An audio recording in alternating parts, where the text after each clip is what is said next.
Assalamualaikum warahmatullahi wabarakatuh. Halo teman-teman semua, perkenalkan nama saya Muhammad Ramdan Liputo. Saya adalah mahasiswa aktif di Universitas Negeri Gorontalo, tepatnya di jurusan Fisika.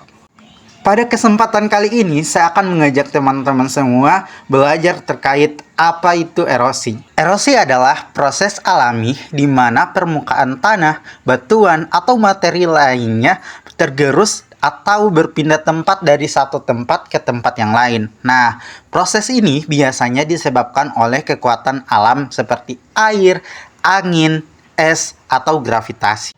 Tahu nggak sih, meskipun erosi adalah bagian dari siklus alam, akan tetapi aktivitas manusia dapat mempercepatnya loh dan menyebabkan dampak negatif yang lebih besar. Salah satu contohnya adalah penebangan hutan yang secara brutal. Nah, dari penebangan hutan ini akan mempercepat yang namanya laju dari erosi. Nah, sekarang kita akan membahas terkait erosi yang terjadi aktivitas alamiah. Nah, salah satunya adalah air. Air adalah salah satu penyebab erosi yang paling umum, di mana ketika hujan deras turun di area yang tidak memiliki tutupan vegetasi, maka air membawa lapisan tanah ke permukaan, terutama daerah yang miring atau lereng, itu akan menyebabkan terjadinya erosi. Nah, proses ini dikenal sebagai erosi alur atau erosi lembar. Selain air, ada juga erosi yang terjadi akibat aktivitas dari angin. Nah, ini yang paling sering terjadi di daerah yang sedikit vegetasinya, seperti gurun atau lahan pertanian yang tandus. Nah, angin ini akan membawa partikel tanah yang halus seperti pasir dan debu yang akan kemudian menumpuk ke tempat yang lain. Contoh nyatanya adalah pembentukan bukit pasir di padang pasir atau di sekitar pantai.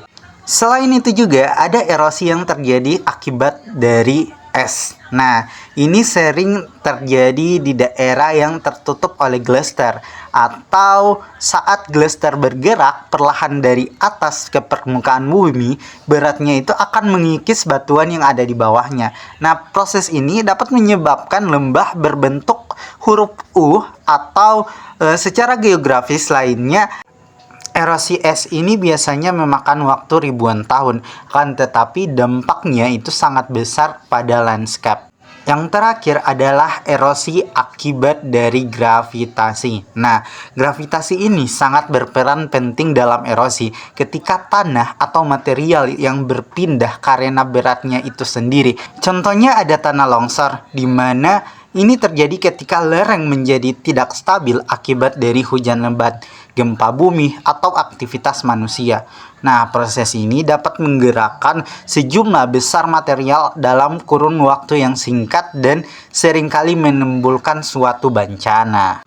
Erosi ini memiliki banyak dampak negatif, baik pada lingkungan maupun kehidupan manusia. Nah, hilangnya lapisan tanah yang subur menyebabkan lahan pertanian tidak lagi produktif. Selain itu juga, erosi juga dapat menyebabkan kerusakan infrastruktur seperti jalan dan bangunan. Dari semua penjelasan saya terkait erosi, baik itu definisinya, terus dampaknya akibat aktivitas air, angin, tanah, gravitasi maupun manusia. Nah, kita ini juga penting untuk pencegahan yang namanya erosi. Mencegah erosi sangat penting untuk menjaga keberlanjutan lingkungan, di mana jika tidak ditangani, erosi ini dapat mempercepat yang namanya gradasi dari tanah, yang pada akhirnya itu dapat mempengaruhi ketahanan pangan dan kehidupan masyarakat. Oleh karena itu, penting bagi kita untuk memahami penyebab dan dampaknya dari erosi. Ada banyak sekali cara untuk mencegah yang namanya erosi.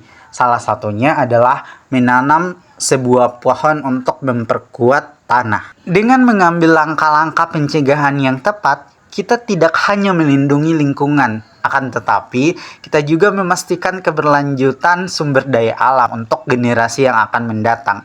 Mari sama-sama menjaga bumi ini untuk dampak buruk dari erosi. Sekian, wassalamualaikum warahmatullahi wabarakatuh.